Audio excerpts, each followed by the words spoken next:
Alright, so before I get started on what I'm doing here today, I just want to say really quickly, thank you so much to all of my viewers, you guys who contribute in the comments section.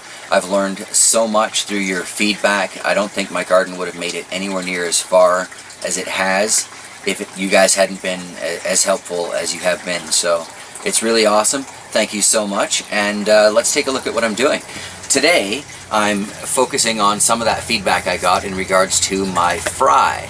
I've decided to move them into a much, well, shallower tank and try and give them a little bit more oxygen. Not to mention I was a little worried about the state of the water that they're in at the moment. So I figured I'd show you really quickly what I've got set up and how I'm going to try and move these fry. Like I've said a couple of times, I'm really nervous because they're so tiny, you know, I feel like I could break them so easily. But I have figured something out that I'm comfortable with, and let's give it a go. So first off, the new tank. I found this amongst some old mittens and gloves and scarves. It had, you know, maybe 5 items in it, so I figured I can wash that out and reuse it conveniently. Still have a lid for it. Very handy. I've got it stacked up on the ever-present Rubbermaid totes. I decided to put this collapsible table over top of it just to provide some extra shade, because this does push back in farther, so hopefully they won't boil in their new enclosure. Alright, let's take a look at them in the 4-gallon bucket. So like I was saying, this is just filthy. I'm not at all happy with this as a clean environment to raise young goldfish.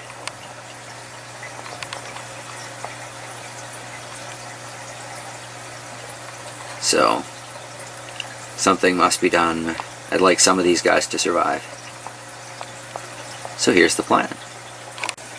Found this little tiny plastic cup that I got at a dollar store, I don't even know how long ago, for seedlings. One year I planted all my peppers, 1 seed at a time, and rows upon rows of these things.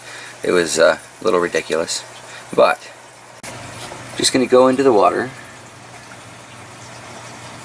and create a little bit of back pressure and try and catch them that way. Let's see, what do I have here? Well, sadly that looks like I caught a dead one, but that needs to be out of the circulation too, doesn't it?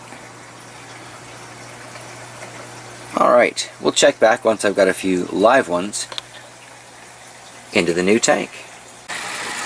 Well, first things first, it may not be much of a biofilter, but if I sink the air stone underneath the plant and just set it in there, that should still work at least as well as it was.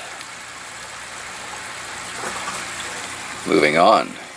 I figured since they seem to like hiding in those bits of string, I would definitely transfer those. And I'm kind of glad I did, because while it's not much of a current, I can see that that air stone is definitely moving them around. So that's good. That will help the fry get a little bit of exercise. Well, not, hopefully not anyway, overexerting themselves. Alright, let's go fishing.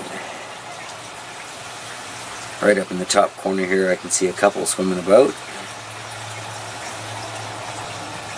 Got one in there, not sure how well he's going to show up in the camera. And into the big tank he goes.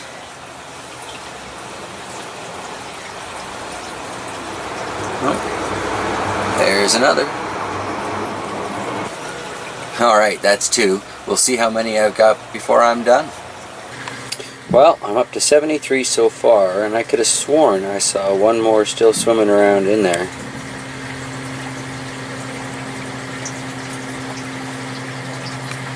Yeah, there he is. So I'll have to fish him out. But, let's take a look in here.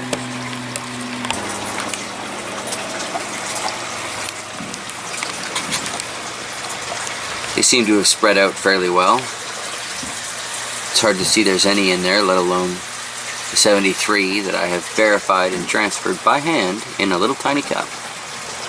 So, alright, at least now we have a tail count. I'll try and get that last one. There you go, there's the fish fry tank now. Doesn't look like this last one's going in.